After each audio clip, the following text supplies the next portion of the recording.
Welcome back to another episode of the Suits and Stadium podcast. I am your host, Casey Coleman. Joining me on this week's episode is Meaghan Gonzales. Meaghan is currently the Senior Director of Business Development at the Rose Bowl Stadium. I think one of the biggest things I took away from my conversation with Meaghan was when we talked about the idea of networking and reaching out to those other individuals. And she gave the example of following individuals and maybe what they're doing with their teams or their venues. You know, she talked about with the Rose Bowl, maybe if you see the Rose Bowl sold out a big football game or a big soccer game or a big concert, to reach out to the people who you know that work at the Rose Bowl. Or, you know, another example would be since the Las Vegas Aces just won the WNBA championship, maybe you have someone in your network that you know that works for the Aces, and just reaching out to them and congratulating them, letting them know that you're keeping track of what they're doing and the things that they're accomplishing in their career. And that can obviously only help to grow your network and grow those relationships between individuals. So overall, really enjoyed my conversation. I hope you enjoyed my conversation with Meaghan Gonzales. Folks, please help me welcome in this week's guest, Meaghan Gonzales. Meaghan has previously spent time at Citrus College, USA Water Polo, Special Olympics Southern California, the LA Dodgers, and South Pasadena High School. Meaghan is currently the Senior Director of Business Development at the Rose Bowl Stadium. Meaghan, how are you today? Good, Casey. Thanks for having me. How are you? Absolutely. I'm doing great. Super excited to have you on the podcast. As we mentioned before recording, you're the fifth guest from the Rose Bowl. So a lot of great guests and a lot of great people working at the Rose Bowl. Yeah, I'm very blessed to be able to be here at the stadium and surrounded by so many great professionals. So glad you got a few of them. Happy to be here and be able to be number 5. Love it. Love it. Well, we'll jump right in. What pivotal experiences in your education or early career helped you realize that the sports industry was the right path for you? So I was very lucky to start coaching when I was 18. Loved water polo, played it, and then was able to stay around and be involved in it. Had a great time coaching, spent quite a few years on the pool deck. But when I was coaching, I really started to understand the potential that the sport had.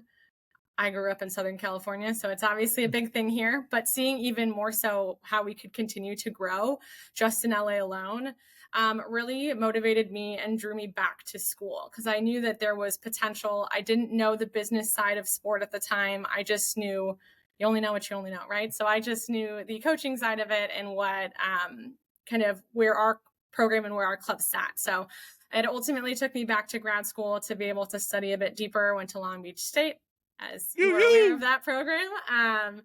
So was able to dive deeper into the business side of things and really just fell for it there. I think as an athlete and then as a coach, my interest in what can happen and what sport does for individuals, not just for the business side of it, really just keeps me grounded and kept me grinding. So fortunate to have been able to go back to school, and then through schooling, be able to meet all the people that I have and be able to eventually end up where I am today. Absolutely, absolutely. Sticking on that education and learning piece, in the ever-evolving world of sports management, how do you stay updated and continue to learn beyond formal education? Are there any ongoing educational experiences or resources that you would recommend? Curiosity is key. So there's tons of good books out there and podcasts and all these resources. So I will let everyone dive down their own hole. But I think biggest piece that has helped me and will continue to help me in my career is being curious outside of my world. So being in the sales department, managing tickets and premium, it obviously helps for me to learn more in that scene and to be able to continuously challenge myself to see what other teams are doing or other properties are doing, but go bigger than that. So I love being able to spend time in worlds that I don't know. I have a lot of clients that own businesses or that are lawyers or construction, and those aren't worlds that I'm versed in. So being curious there and then being comfortable not knowing and asking the questions so people can educate you. I think the more that I take myself out of our industry and learn outside of sports concurrently with growing in the industry, it brings more power to what I'm able to do and ways that I look at our business that maybe if I only focused on the traditional ticket sales model or the structure of the industry, I wouldn't be able to do. So curiosity is key. Love it. Get outside the box for sure.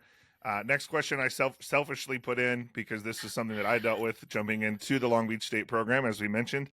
What advice would you give to individuals who are considering a career in sport management but may not have a traditional sports-related educational or work experience background? How can they leverage their existing skills and knowledge to break into the industry? I love this question, partly because it takes me back to my coaching days. When I was coaching, I would help athletes from high school and junior college with sports resumes. So, how can they get a 4-year coach to look at them and potentially want to pull them on their team? Sure. But then at the same time, a lot of those, especially on the junior college side of things, a lot of my athletes didn't have work experience. All they did was invest in their sport and put time in practice and games and tournaments. So they didn't have the time to pick up a part-time job and start to gain that experience just from a working level. But there's so much that our experience have taught us that are applicable in the working world. So I Right. used to also host workshops for my junior college athletes where we would take ideas of what they've done, whether it be from just playing water polo and what they do as a teammate, or if they were part of a club, or if they had some hobby on the side where they worked with other people, to try and figure out how they were able to pull skills from those experiences and apply them to the job that they were looking to get. So I think the same goes for when I started in grad school. I obviously had a huge coaching background behind me, but that didn't mean too much in the front office. So Sure. being able to, during all my internships, I wasn't really sure where I wanted to land and what department I wanted to land in. If you asked me back then and told me I'd be working in sales, I probably would have laughed because I never thought I would be here. But being able to try all these different internships, and then when I finally figured out where I might want to end up, trying to pull from all those different experiences. Because even in my scenario at Special Olympics, I helped put on tournaments and event management and school games and all of these things that were more so operations or management based versus sales focused. So how do I take those pieces and apply them to why I would be a good candidate for the role that I wanted to land? I think it's looking at the skills and what's required of it. The detail and the organization needed to host a tournament is also needed in order to be able to execute a full sales cycle or work Sure. with a client or Sure. renew a client. So being able to take a step back and see bigger picture, what you can take, even if it's the smallest skill set, being able to articulate and apply that to the role you're looking for, Yeah. I think is what allows us to find all these building blocks that have made us who we are and put them into why I am the best person for this role or why I should be considered for this role. So I would zoom out a little bit, see exactly like the core values of what was needed, or even look at the biggest challenges during those other experiences and see how you overcame them, because you're going to encounter challenges and obstacles no matter where you land, and how you managed them when you were in different roles Sure. can show a lot about your character. And I think at the end of the day, especially if you're trying to break out in the industry, a lot of it has to do with who you are, maybe not exactly what you've done in the past or where you've come from, but more so what you have to offer. Yeah. Great insight for sure. As I mentioned, it was a selfish question because coming into the Long Beach program, my undergrad is not sports related. My previous work experience is not sports related. So I had to learn, as you mentioned, how to take the bits and pieces from each one to apply to the resume. So yeah, it's not great easy. insight. I'd also say that if you are really gung-ho on a role, ask questions, like whether it's asking the organization directly, which might come off as a bit forward, but you also can find somebody in a similar role, or if you have somebody in your network that maybe doesn't do it in the sports industry, but they follow a similar department or function in their world. If you're comfortable with someone, ask questions, see what they do and how they can help you. So that way, when you do pull and piece the skills and characteristics that you offer, it's more applicable to what you're applying for. Absolutely. Absolutely. We're getting ahead on the networking piece, which we'll jump into in a second, but absolutely applicable there. Next question. You've worked approximately 12 years so far in the sport management field. To what or to whom would you credit your longevity in the sports world? When you put it that way, it seems I seem much older. I would say biggest piece is passion and pivot. Know what you like to do. If I wasn't passionate about what I do, I wouldn't be sitting here. Sure. And then being able to pivot through it. Like for so long, we could always think, like, I'll go back to when I was coaching. I spent so many years coaching that I really thought that's what I wanted to do, and kind of put so much time into it that when I did decide to go back to school and change career paths, that was scary to me. Like I had put all this time. Was that wasted time? It wasn't. Absolutely was not. But it was just being able to trust my gut and follow where my passion led me, and being able to pivot to what my next step was, regardless of if it was what 5 years ago I would have thought where I would be or whatnot. So I think just be passionate about what you do, stay true to who you are. So being passionate about what you do and who you are, I think are key. And then just being able to be flexible, pivot is no matter what you do, where you are, you have to be able to adjust. We can be proactive and plan, put all these effort and time into planning ahead, but you have to be able to be fluid. So I think those are the two biggest core values or stakes that are in my kind of journey: passion and pivot. Boom. That'll probably be the title of this episode. Great. Happy to name it for you. Moving on to the advice portion of our conversation, what are the key skills or qualities that you believe aspiring sport management professionals should focus on developing to stand out in a market that's very, very competitive? Yes. Get out of your comfort zone. So I used to be really shy, which probably isn't believable to some people that know me now or people that see me when I'm in a sales office. But I used to be really shy. And frankly, I got to a point where, again, I was older, going back to school. I'd already had this journey in one chapter, starting this new chapter, trying to catch up or make the most of my time. So I had a better understanding of how valuable time was and not wasting time. So whether I was comfortable doing it or not, like, you don't know till you try. So I would step outside of my comfort zone, and I would do things that probably old me wouldn't do, thinking of like looking back on it. I remember, I know you had Deedon on previously, the first time I met Deedon. So I'd already started the grad program. I didn't have him as a professor yet. And then I also had just accepted my internship at the Rose Bowl Stadium at the time, but hadn't started working. So Deedon had no idea who I was yet. I saw him at an event at my old work at the Rose Bowl Aquatic Center, where I was coaching at the time. And he was at an event there. And I was really shy previously, so never in a million years would I think I just walk up and introduce myself, but I did.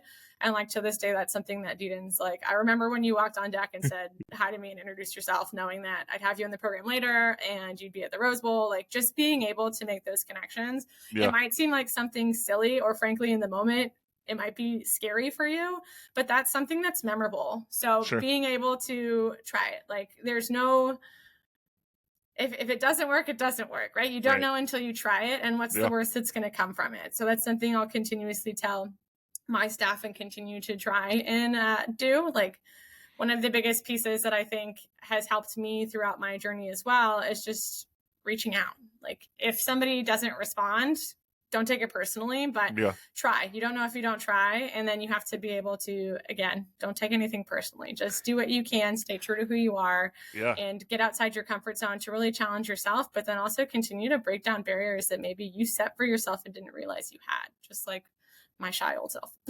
Yeah. Awesome insight there for sure. The sports industry is known for its high pressure moments. How do you maintain composure and make strategic decisions during intense situations? I think there's two parts to my answer here. One of them is, if you can't handle the pressure, get out of the kitchen. So I think part of it, and naturally, as a former athlete and a former coach, I think pressure was just natural for me. And it's kind of like that adrenaline rush that I think I need to keep myself growing and learning.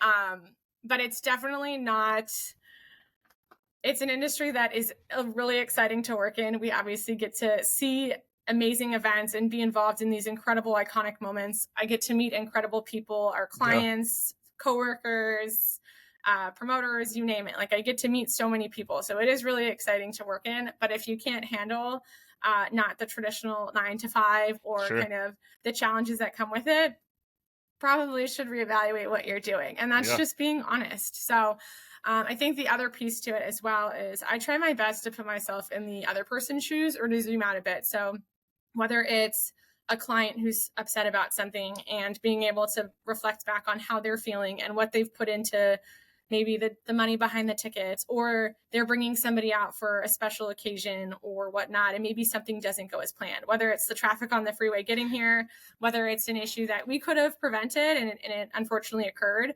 Sure. Put yourself in the other person's shoes. If you have empathy and you're able to connect deeper, it builds much more rapport, and it makes it a little bit easier to get through tough conversations. And then at the same time, if it's let's say I put together a proposal and I've pitched it to my bosses or the Rose Bowl Stadium, and it comes back and it's not possible.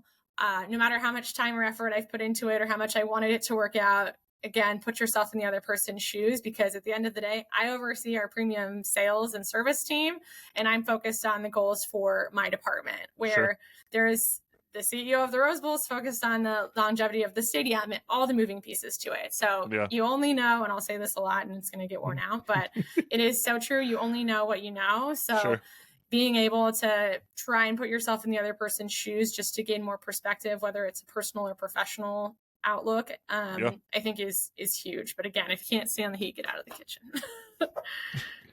Bring in the one-liners today for sure. I love it.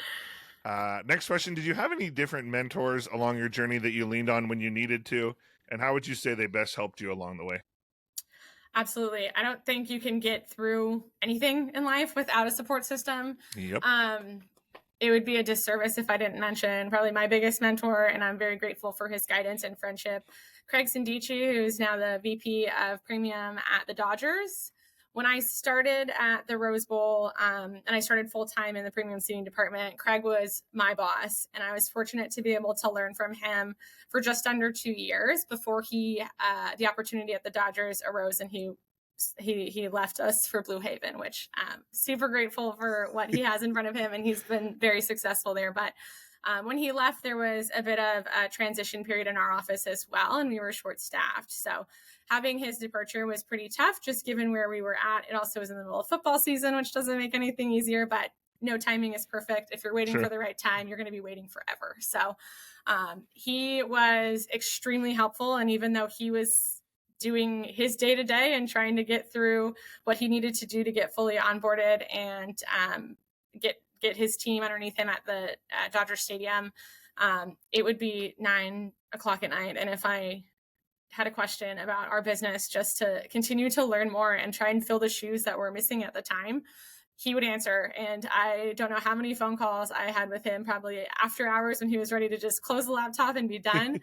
He was extremely helpful in making sure that not only when he left that we were still able to be successful, but selfishly, like, I was able to use him as a resource to help me grow not only my knowledge in the business, but then also just knowing that I had somebody that if I had some crazy idea that maybe was non-traditional to what our department had done in the past, or maybe, again, research outside of the industry, maybe it was something non-traditional to what sports has done, he's still somebody that I will call up today and kind of pick his brain on where to go, what to do. And I definitely attribute like his guidance to a lot of, frankly, what I've been able to do and where I am today.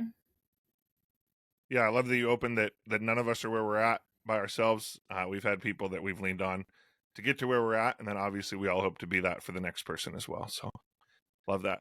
Networking, which we've mentioned a few different times so far, is very crucial in this industry. How can individuals new to the field effectively build a strong network in the sport management sector? I think, again, the people behind you, your community is what drives you. So I think that it's easier than it may seem for somebody starting out in their career to be able to reach out. If you're a student, easiest reason to reach out and mention, hi, I'm a grad student at Long Beach State. We'll keep using beach for an example. But I'm a grad student at Long Beach State studying sports management. Do you have a minute to grab a quick coffee or a quick phone call? Would love to learn about your journey into your role and what you do for your department now as I continue to learn about where I want to land in my career.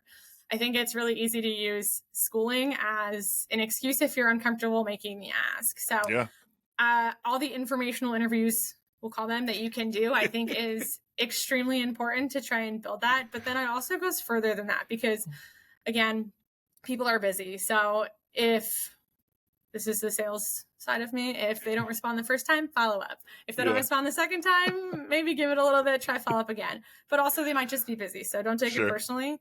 But then at the same time, like, that's something where if they're able to make the time and they do, that's really special. So being able to go above and beyond just the outreach and the phone call and the thank you when you hang up.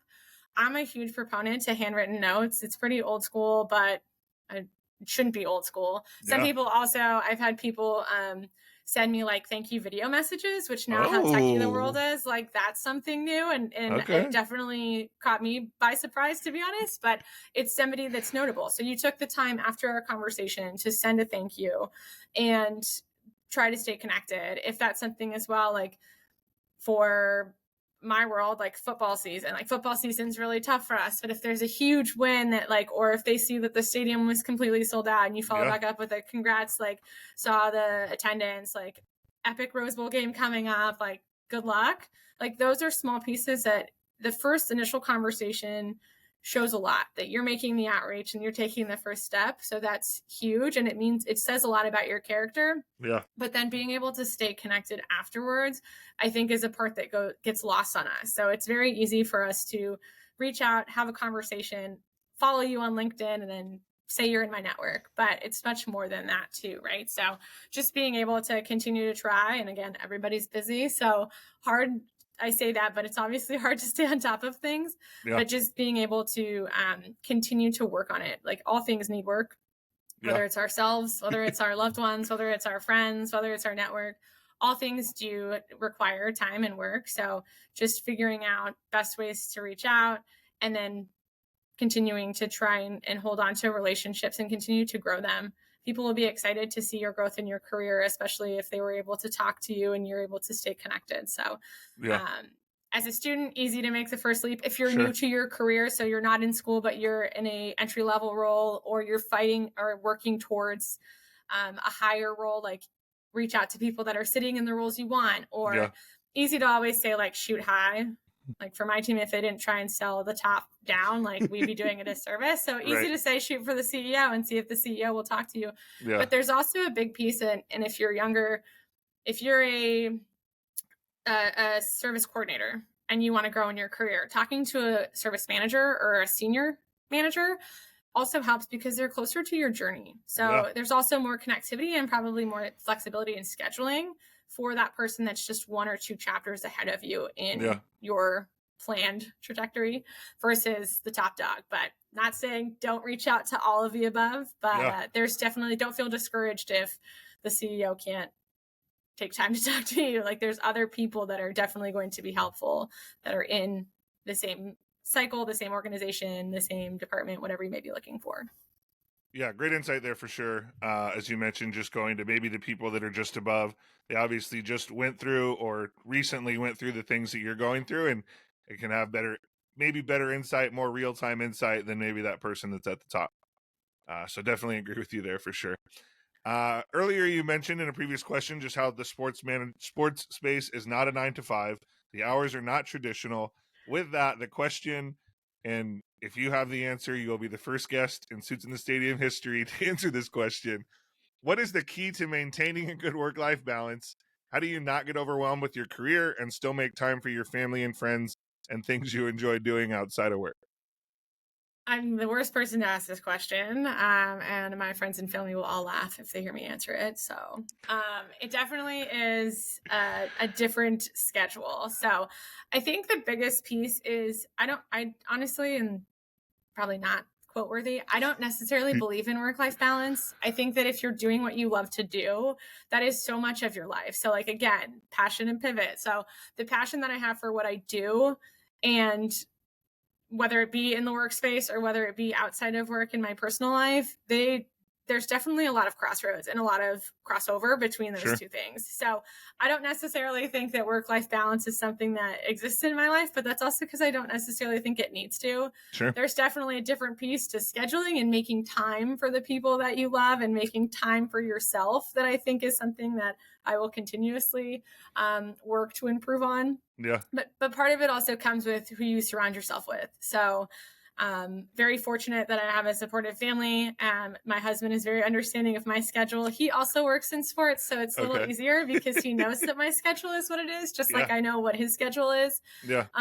But for my friends that don't, like, the older you get, and I think if you are first coming out of college, or I think a lot of us when we're younger try and hold on to a lot of relationships and friendships, and just naturally as you grow and mature as a person, as a professional, some of those relationships, they're still great friendships, but sometimes doors close, and it's not necessarily a bad thing. It's just growth, right? So sometimes distance comes with growth.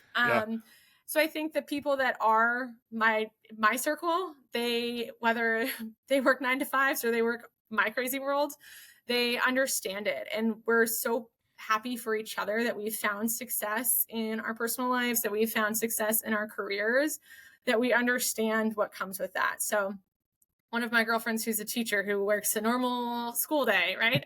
When she's free on the weekends and wants to call and I'm at an event, she knows and she gets it, right? Yeah. So the people involved in your circle, especially your personal circle, the support from them means more. And I think it helps where you don't feel this pressure to find this balance.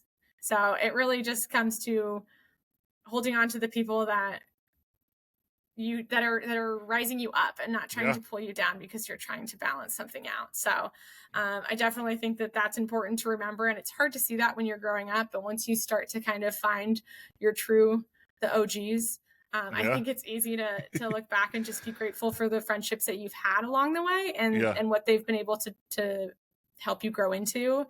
And then I think also I drink a lot of coffee, like probably more coffee than anyone should consume in a lifetime.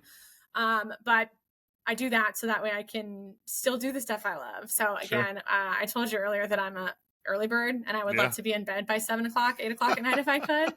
That doesn't necessarily work out if I still want to do things. So if I want to go out to date night with my husband, or if I want to go see a concert, or if I want to go see a game, like just finding the energy and the sacrifice and just being able to adjust, like it's worth it. At the end of the day, time is not promised. And if we continue to just kind of push it off and hope for it, you're going to miss out on memories and moments that also keep the drive going. So by being able to have fun and enjoy what you love to do, be surrounded by a community that supports you and celebrates you, as well as is there to pick you up if maybe you stumble, I think it's all worth.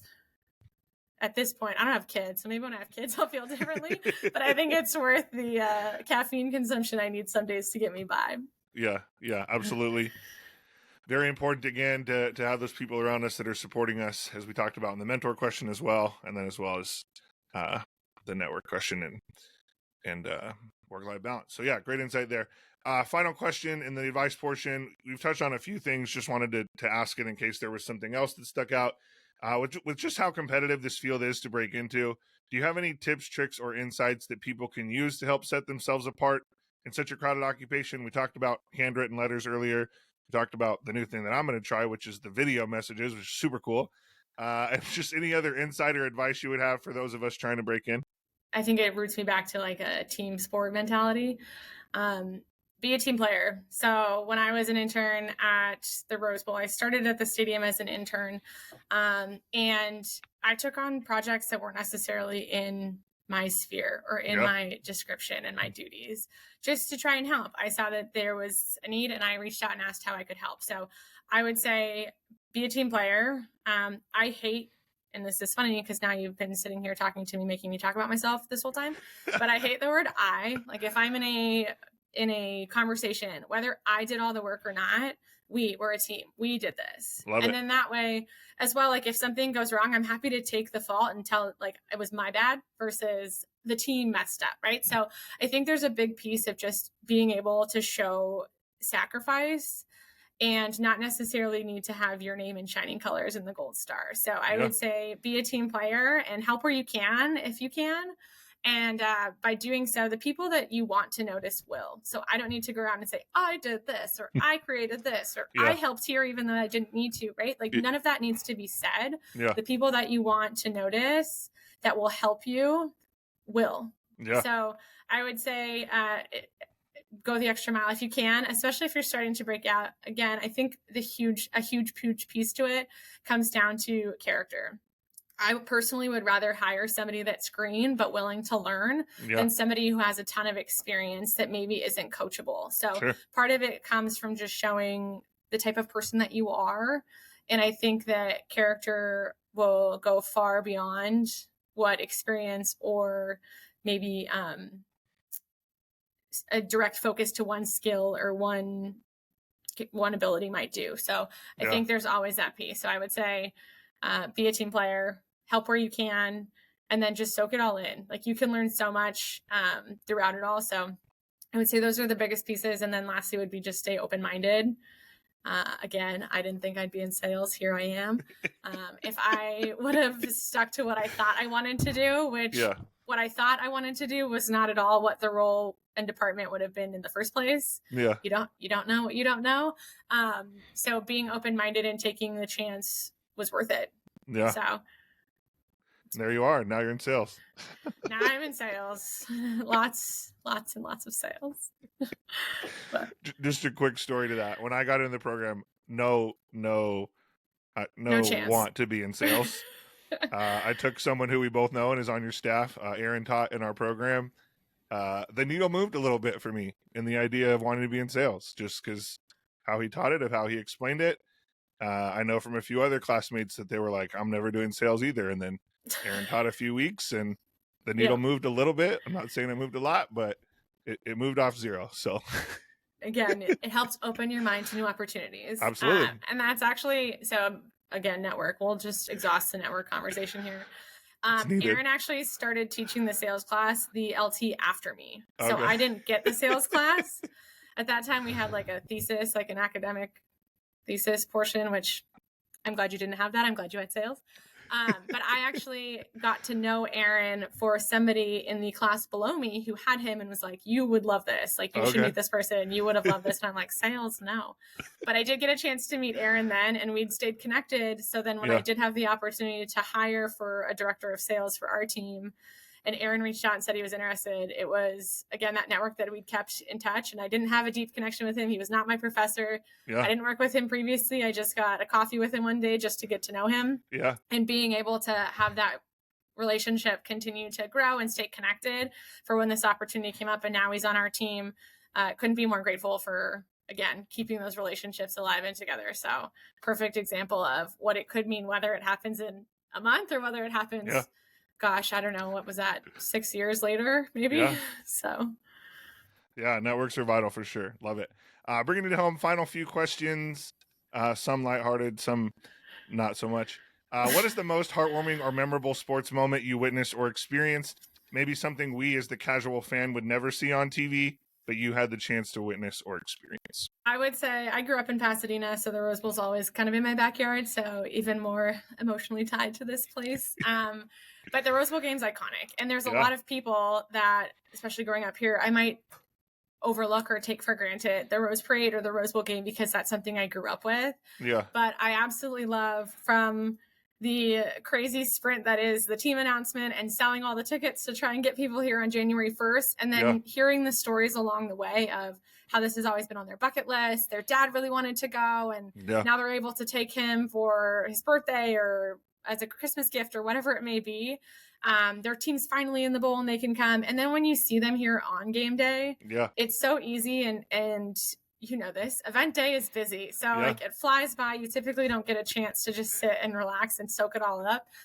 Everyone should take a moment in any event they work to take a deep breath, look around and enjoy it.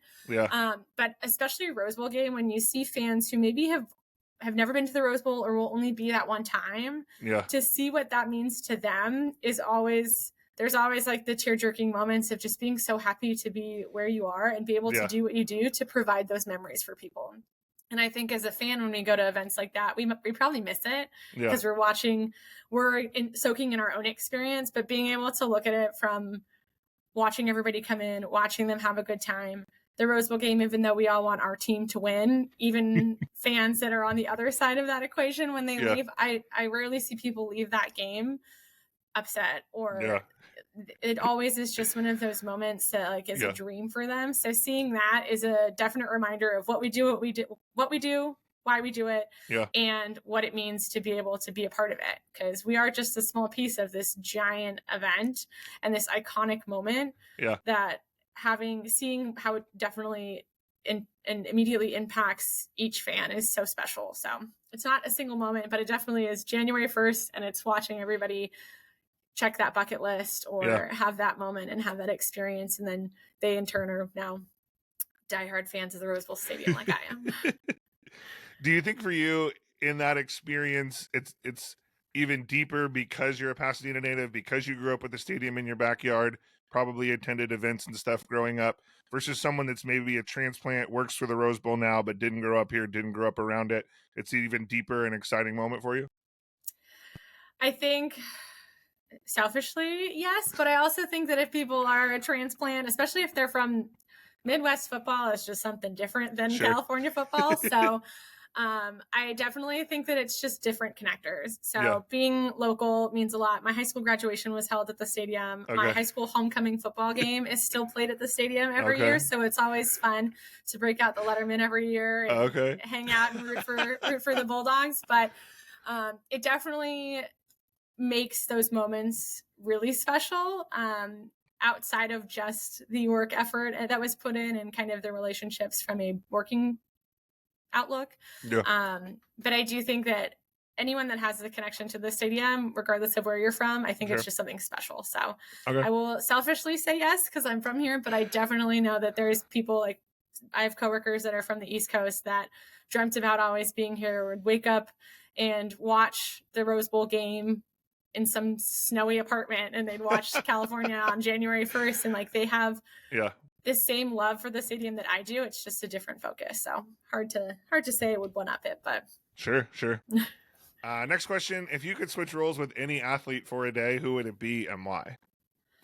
Ooh, I'm going to say Becky Hammon, but I'm not going to say when she was an athlete. I'm going to say when she was a coach. So I definitely have an affinity for coaching styles. And I'll say Becky, not only has she done incredible things now that she went as the head coach for the Aces, clearly, and what she can continue to do for professional basketball, I think is incredible, especially as a woman.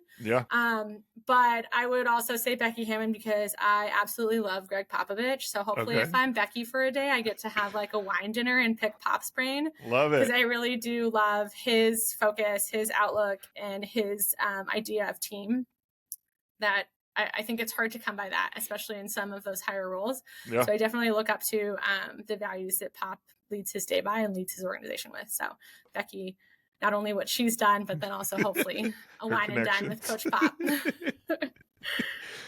Great answer. Next question. If you could choose one song to play every time you walked into a room, what would you choose and why? That one's a hard one. I think my mind sometimes is like an iPod on shuffle, depending on my mood. So there's a lot going on up there. But I do think one that is probably not as well known. There's a song by Andy Grammer called Give Love, and he sings about how his mom and his late mother, he sings about how she would just spread joy and how it's important to give more love than you get. So I think that is just something that's really upbeat and fun anyway. So it always puts a smile on my face, but it's also the message behind it of being able to always just give more and be able to lead with kindness. I think that song in itself, even though who knows what shuffle is happening in any given mood or mindset, but I think that one is a pretty consistent that will always bring a smile on my face. All right. I'm not familiar, but I'll definitely check it out. Final question. Sports can bring people together and create unforgettable moments. You're obviously currently a part of that at the Rose Bowl. Can you share a personal sports memory that left a lasting impact on you? Didn't have to be one you worked, maybe one you attended as a fan, maybe it was one you worked, just one that stuck out. Yeah, so obviously worked a lot of events that are pretty iconic and memorable. So grateful for those opportunities. I think the biggest thing that stuck out to me, and frankly something I carry with me daily, is from when I played. So not a fun one. Now looking back on it, I appreciate it, but just thinking about my teammates, when I played club water polo in high school, my team was really small. So it was always like all of us were at every practice, which as a coach, I would imagine we all be, but apparently that changes now. So glad I'm out of the coaching world. But it would be like the worst training set you could think of, like absolutely exhausted. We didn't make the time. Coach said, do it all over again. And like those moments where you wanted to rip your hair out and just give up and like, I'm done. Like I'm not swimming another stroke. Yeah. But my team being around me and us being able to motivate each other, that is something that I will forever cherish and forever hold on to. That not only have I continue to have relationships and unforgettable friendships with those teammates, but what it taught me as a person, as a teammate, as a leader, and what it's been able to allow me to do in my personal life, and then how I've transitioned and been able to use that in my professional life. So definitely not like a fun, exciting, like we won gold. It's definitely the moment of the absolute worst practice I've ever been a part of, where you had to put everything in and you did it because of the people that you were surrounded by. You didn't do it for yourself. You did it for the team. And it's always we over me. So I think that is something that from my any time around sport, any major event I've worked that's been this huge moment, the one that I fall back on and hold on to the most is the toughest moment with my teammates, where we rallied through together to get the job done for one another. And I think that's a huge, huge piece. Love it. Love it. Great way to end. Great insight there. Meaghan, thank you so much for taking some time to be a part of the podcast, share about your journey, starting coaching water polo all the way to where you're at right now at the Rose Bowl. Just thanks so much for being a part of the podcast. Absolutely. Thanks so much for having me, Casey. Thank you for watching another episode of the Suits in the Stadium podcast. You can still find the audio version of our podcast wherever you get your podcasts, including Spotify, Apple Music, Google Podcast, iHeartRadio, and many more. New this season, you can find the video version of our podcast on our YouTube channel. Please make sure, if you haven't already, to follow us across social media platforms, including LinkedIn, Instagram, Twitter, and TikTok. We release new episodes every Monday, so make sure you subscribe so you never miss a single episode. Thanks so much, and we'll see you in the next one.